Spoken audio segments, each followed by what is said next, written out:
Kembali lagi di Ruang Zaki. Kali ini kita akan membahas soal perdebatan antara PKPU versus likuidasi dari kasus One Harta Life.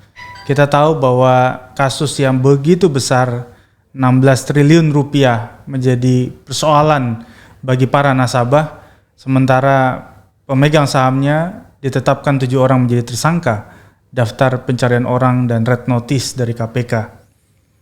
Bahwa kita tahu tim likuidasi sudah dibentuk baik oleh RUPS maupun oleh OJK, sementara juga di sisi lain ada permohonan PKPU yang dilakukan oleh sebagian nasabah.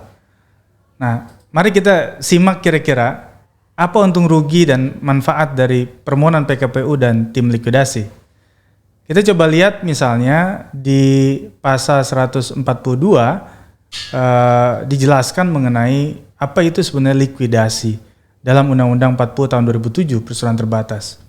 Bahkan di pasal 143 dijelaskan bahwa pencabutan izin usaha atau pembubaran sebuah perseroan itu lantas tidak membubarkan status badan hukumnya.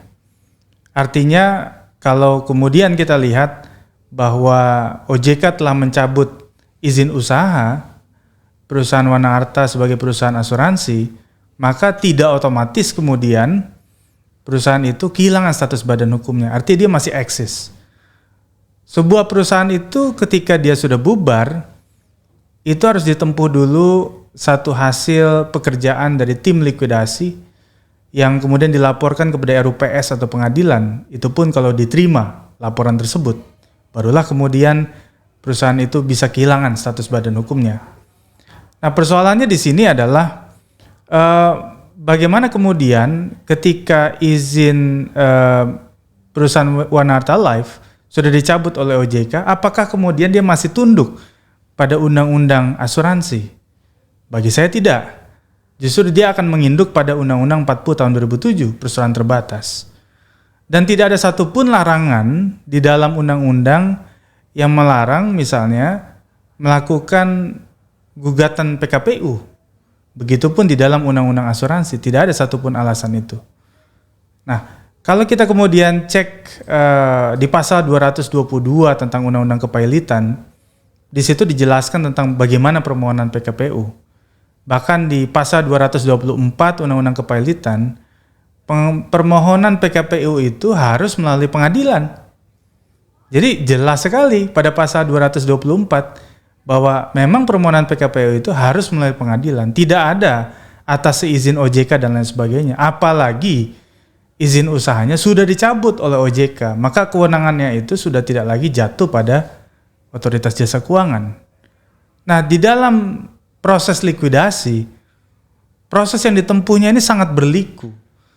Satu sisi dia bisa memakan waktu 4 tahun, kalau tiba-tiba tim likuidasi menemukan ada aliran dana yang melawan hukum, maka dia bisa saja kemudian melakukan proses di pengadilan, apakah itu pidana, apakah itu perdata, dan itu menempuh waktu lagi masing-masing. Jadi bisa dibayangkan berapa tahun yang kemudian waktu dibutuhkan untuk nasabah menunggu nasib mereka, hak-hak mereka. Dan tentu saja selama menunggu itu, dana-dana aset itu sudah dipakai oleh tim likuidasi. Sudah dipakai untuk membayar A, B, C, dan seterusnya. Oleh karena itu, pasti nanti nasabah akan mendapatkan sisa-sisa saja. Itu pun kalau masih ada sisa. Sementara kalau kita melalui PKPU sementara itu dibatasi waktu 45 hari. PKPU tetap itu maksimal 270 hari. Tidak boleh lewat dari 270 hari. Dan oleh karena itu ada kepastian di sana. Ada kemanfaatan kalau kita meminjam istilah Gustav Redbridge ya. Nah, disinilah letak bagaimana kemudian kita menyandingkan antara proses yang ditempuh dalam konteks PKPU dengan konteks likuidasi. Dan kita tahu bahwa ada surat edaran Mahkamah Agung nomor 1 tahun 2020 yang menjelaskan bahwa pengajuan PKPU itu tidak dapat dilakukan upaya hukum kasasi. Artinya ketika sudah diputus ya sudah selesai. Nah, inilah yang kemudian juga menjadi satu kelebihan dari PKPU hari ini, bahwa prosesnya akan clear, akan jelas. dan punya kerangka yang baik. Kita tahu bahwa OJK ini mendapatkan kritik yang begitu besar, over-regulated, dan OJK juga seperti ada di gray area. Kita tahu ada ratusan triliun rupiah yang tidak mampu diawasi oleh OJK, ada belasan kasus asuransi yang serupa seperti Wana Arta Life, dan ini menjadi catatan bahwa ya peran OJK dalam membentuk tim likuidasi ini patut dipertanyakan di tengah ketidakmampuan dia dalam menjalankan fungsi pengawasan yang baik terhadap perusahaan asuransi. OJK tidak mampu untuk bisa mengawasi peran dari bisnis hybrid ini. Apakah itu bank, apakah itu asuransi. Kadangkala mereka bingung untuk membedakan peran dari produk bank dan produk asuransi itu sendiri. Oleh karena itu akhirnya masyarakat mendapatkan asymmetric information. Ini yang kemudian menjadi kerugian yang besar bagi masyarakat itu sendiri. Sampai ketemu lagi di Ruang Zaki berikutnya.